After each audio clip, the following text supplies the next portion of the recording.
Sa mga may Android smartphones, gusto nyo bang maging laging updated sa mga pinakasariwang balita? Madali na yan sa tulong ng Android application ng GMA News Online. Ngayon, kahit saan, masasabi mo ng oras-oras, alam mo. Narito ang aking report.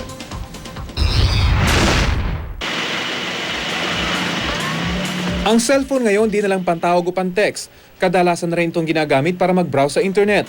Ang mga tinatawag na smartphones, para na ring desktop computer kung saan pwedeng mag-Facebook, Twitter o mag-log on sa mga paboritong website tulad ng GMA News Online.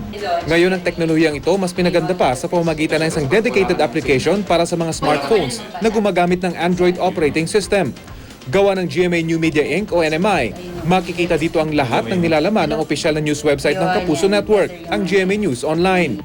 Kaya para sa mga mahilig mag-log on sa website ng GMA para makibalita, mas mabilis at madali na nila itong magagawa gamit ang smartphones at maging computer tablets na gumagamit ng Android OS. It features the different sections of GMA News Online.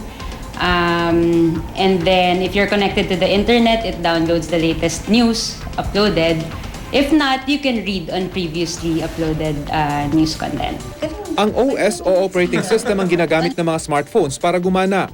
Ayon sa NMI, inuna nilang i-develop ang application para sa Android OS dahil ito ngayon ang sistemang may pinakamaraming gumagamit.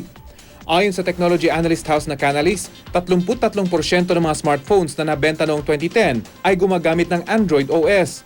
Pangalawa, ang matagal na nangunang Symbian operating system at pangatlo lang, ang popular na iOS ng Apple. The Android application is the first among many. So we will be coming up with an iPhone application also for GMA News Online. We will also be coming up with various applications for all our other websites.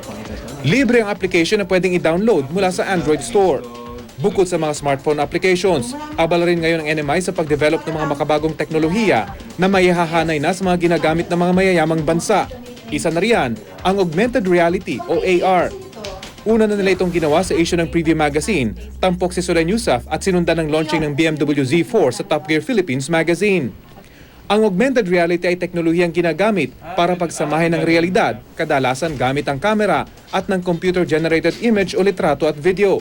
Ang epekto, tila nasa iyong harapan ang imahe tulad ng kotseng ito na pwede pang manipulahin para ipakita ang iba't ibang anggulo nito.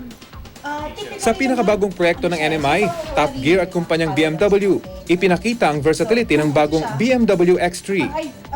Habang pinapaikot-ikot ang magazine sa harap ng webcam, makikita sa website ng BMW ang iba't ibang pwedeng paggamitan ng X3.